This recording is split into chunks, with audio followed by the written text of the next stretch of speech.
Hi friends, welcome to Kutty Channel. என்ன தோசை டவா காமிக்கிறேன்னு பார்த்தீங்களா டவா இவ்வளோ கருப்பாக இருக்குதுன்னு இது இன்றைக்கி எப்படி க்ளீன் பண்ணுறதுன்னு பார்க்கலாமா. நான் வச்சுக்க ஹிண்டோலியன் தோசை டவா. அது நல்லா அடுப்பில் வச்சு நல்லா ஹீட் பண்ணிக்கணும். நல்ல ஹீட் ஆகணும். அப்போ தான் நம்ம இந்த மாதிரி ஒரு கரண்டி வச்சு சுரண்டும் போது அதோட பிளாக் டாட்ஸ்லாம் வரும். ஒரு நல்ல கட்டியான துணியில் கையை வச்சு பிடிச்சிக்கோங்க. ரொம்ப ஹீட்டாக இருக்கும். பார்த்து நிதானமாக பிடிச்சிக்கிட்டு அப்படியே சுரண்டுங்க.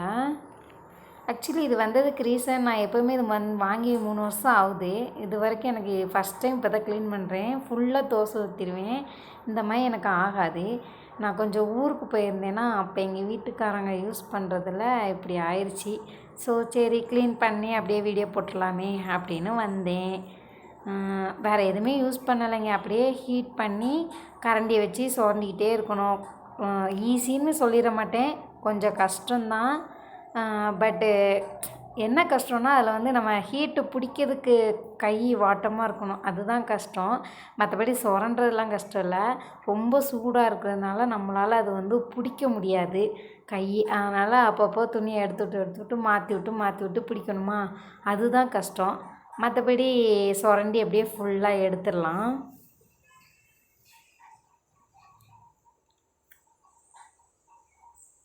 நல்லா ஹீட் ஆகிடுச்சுன்னா இது சுரண்ட வந்துடும். ரொம்ப கிராச் விழாமலேயும் பார்த்துக்கோங்க. எனக்கு ரொம்ப கருப்பாக இருக்கிறதுனால நான் இருத்தி சுரண்டாலும் எனக்கு கிராச் அந்த அளவுக்கு ஆகலை. ஸோ அதனால் நான் இப்படி க்ளீன் பண்ணுறேன்.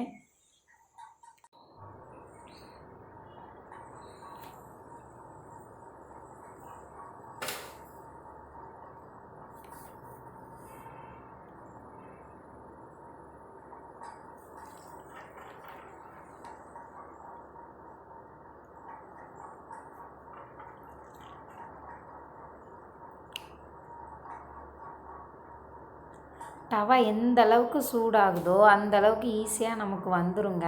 அதனால் பிரச்சனை கிடையாது. சொன்னாப்புல இதில் என்ன ப்ராப்ளம்னா, அந்த துணியை வச்சு நம்ம பிடிக்கிறது தான் கஷ்டம். எனக்கு கூட கையில் சூடாயிடுச்சு லைட்டாக. தெரியாதனமாக துணி இல்லாமல் லைட்டாக ஒரு விரல் பட்டுருச்சு. அதனால் நீங்கள் கேர்ஃபுல்லாக பண்ணுங்கள்.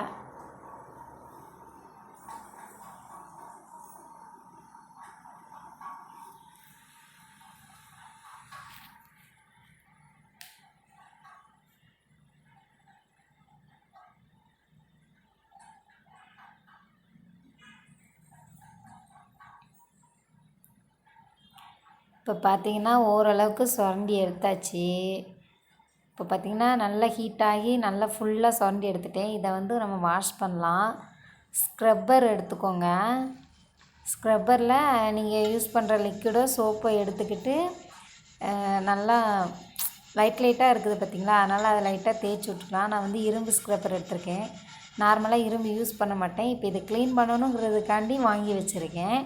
அதை அப்படியே சோப் போட்டு நல்லா தேய்ச்சி விட்டுக்கலாம். தேய்க்கும்போது நல்லா சாஃப்டாகவே தேய்ங்க. இப்போ வாஷ் பண்ணலாமா.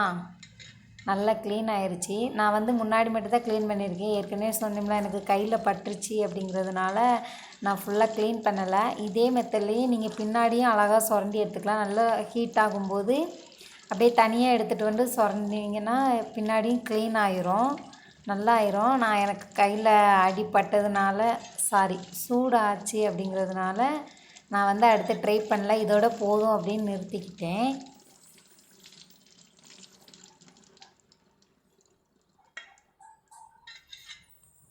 இப்போ க்ளீன் ஆயிடுச்சு. இப்போ நம்ம இதில் உடனே தோசை ஊற்ற முடியாது. நான் நைட்டு க்ளீன் பண்ணியிருக்கேன். இதை காலையில் தோசை ஊற்றணும்.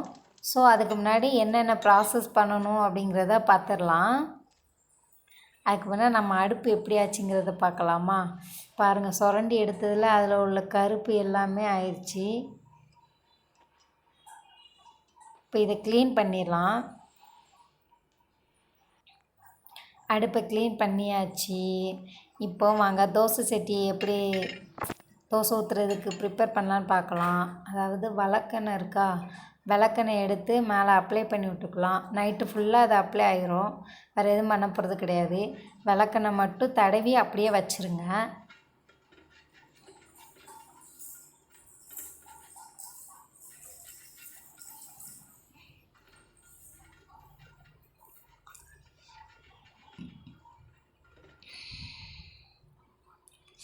சூடானது வலிக்குது, பொக்கலம் வந்துருச்சு. ஸோ நீங்கள் கேர்ஃபுல்லாக பண்ணுங்கள் ஃப்ரெண்ட்ஸ், கேர்ஃபுல்லாக பண்ணுங்கள். ரொம்ப ஹீட்டாக இருக்கும், அதனால் ரொம்ப முடியாது அப்படின்னா இதை விட்டுருங்க.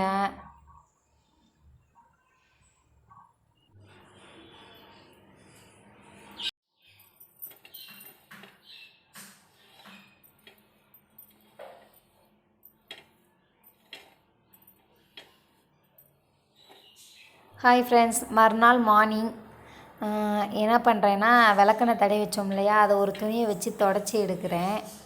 தொடச்சிட்டு என்ன பண்ணுறதுன்னு பார்க்கலாமா? இப்போ தொடச்சி முடித்தோடனே அடுப்பு ஆன் பண்ணி தோசை ஊற்றுறதுக்கு ரெடி பண்ணிக்கலாம். தோசை சட்டி சூடானதும் அதனால் தண்ணி ஊற்றி நல்லா அந்த தண்ணி அப்சார்ப் பண்ணட்டும். இப்போ பார்த்திங்கன்னா ஒரு சின்ன சைஸ் வெங்காயம் எடுத்து வச்சுருக்கேன்.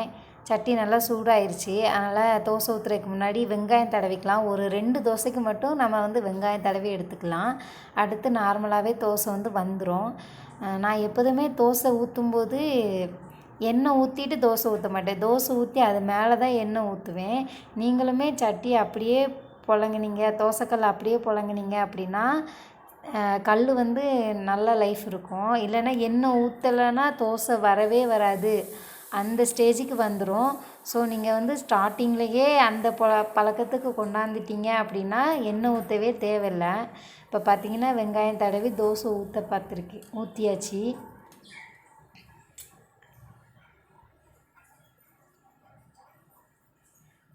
உங்களுக்கு இது வெங்காயம் தடவுறதுக்கு இப்போ மட்டும் இல்லை, எப்போவுமே சப்பாத்தி இல்லை ஏதோ பரோட்டா கல்லில் போட்டுட்டோம் தோசை வரல அப்படின்னு நினச்சிங்கன்னா ஒரு சின்ன சைஸ் வெங்காயத்தை எடுத்து தடவிக்கோங்க, தோசை வந்துடும். அப்போ பார்த்திங்கன்னா தோசை மொறுமொறுன்னு ஆயிடுச்சு. பையாக எல்லா பக்கத்துலேயும் எடுத்து விட்டுட்டு தோசையை திருப்பி விட்டுக்கலாம். தோசைக்கல் கழுவுனதுனால இது கொஞ்சம் அப்படி இருக்குது, மற்றபடி நல்லா இருக்கும். ஒரு 2 தோசைக்கு மட்டும் தான் வெங்காயம் தடவை போகிறோம். அதுக்கப்புறம் சூப்பராக ஆயிரும். தோசை நார்மலாக எப்போதும் போல் வந்துடும். 2 தோசை வெங்காயம் தடவி எடுத்தாச்சு. இப்போ வெங்காயம் தடவாமல் தோசை ஊற்ற போகிறோம். நம்ம எப்போதும் ஊற்றுற மாதிரி தோசை ரெடி ஆயிரும். மறக்காமல் நம்மளுடைய சேனலுக்கு சப்ஸ்கிரைப் பண்ணிடுங்க, பக்கத்தில் உள்ள பெல் ஐக்கானை கிளிக் பண்ணிடுங்க. அப்போ தான் நான் போடுற வீடியோலாம் உங்களுக்கு சேரும். Support my all friends. Thank you.